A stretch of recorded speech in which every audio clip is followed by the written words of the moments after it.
রাজ্যে আলুর চাহিদা মেটানো না পর্যন্ত ভিন রাজ্যে আলু রপ্তানি করা যাবে না। মুখ্যমন্ত্রীর নির্দেশের পরেই পশ্চিম বর্ধমান জেলার আসানসোলে বাংলা ঝাড়খণ্ড সীমানার ডুবুরডিহি চেকপোস্টে একাধিক আলু বোঝাই ট্রাক আটকে দিয়েছে কুলটি থানার চোরাঙ্গি ফাঁড়ির পুলিশ ও কুলটি ট্রাফিক গার্ডের পুলিশ। পূর্ব বর্ধমান থেকে ঝাড়খণ্ড অভিমুখে একাধিক আলু বোঝাই ট্রাক আটকে রয়েছে এবং গাড়িগুলো পুলিশের তরফে ঘুরি দেওয়া হয়েছে বলে সূত্রের খবর। এর ফলে বিপাকে পড়েছেন ট্রাক চালকেরা। 3 দিন ধরে বাংলা ঝাড়খণ্ড সীমানা ডুবুরডিহি চেকপোস্টের কাছে দাঁড়িয়ে রয়েছে আলু বোঝাই করে ট্রাক চালকেরা। অসুবিধার মধ্যে তো দাঁড়িয়ে আছি আমরা, এটাই অসুবিধা। কদিন থেকে দাঁড়িয়ে আছো? 3 দিন। হ্যাঁ, খারাপ হচ্ছে। আলু তো থাকার জিনিস, গাড়ি তো তাহলে মারবে।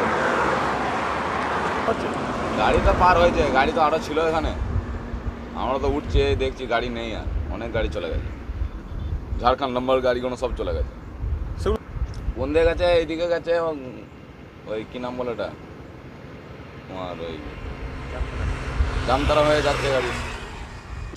এইদিকেও বেরোচ্ছে মনে হয়, জানি না ঠিক। আমি এদিকে হতেও পারে তো, সেটা বলি। আমাদের গাড়ি খালি হোক, লোড যখন হয়েছে লোড গাড়িটা খালি করে দেওয়া হোক। প্রথম ভালো করে দায়িত্ব নেন যে গাড়িগুলো না যেন আর লোড হয়। গাড়িগুলো গাড়ি যখন লোড হয়ে গেছে, লোড করলে গাড়িটা খালি করে দিতে হবে।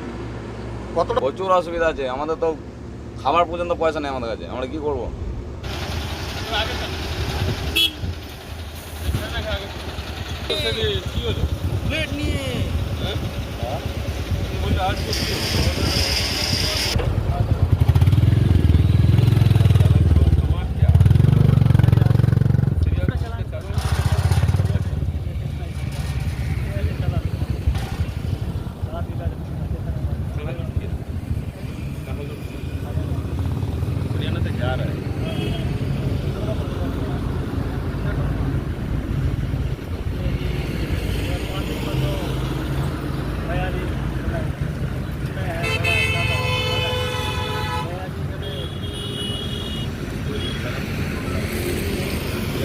মধ্যে পড়েছে?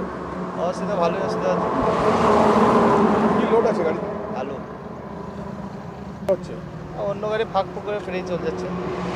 পড়ছে দালাল তো ঘুরে বেড়াচ্ছে, আমরা তো কথা বলি নাই দালালের সাথে। আপনি হ্যাঁ এসছে, কি বলে? তারা বলছে পাস করে দেবো।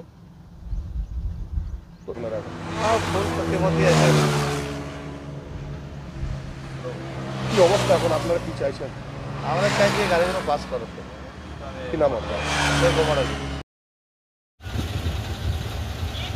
কুলটি থেকে বান্টি খানের রিপোর্ট 99 নিউজ বাংলা।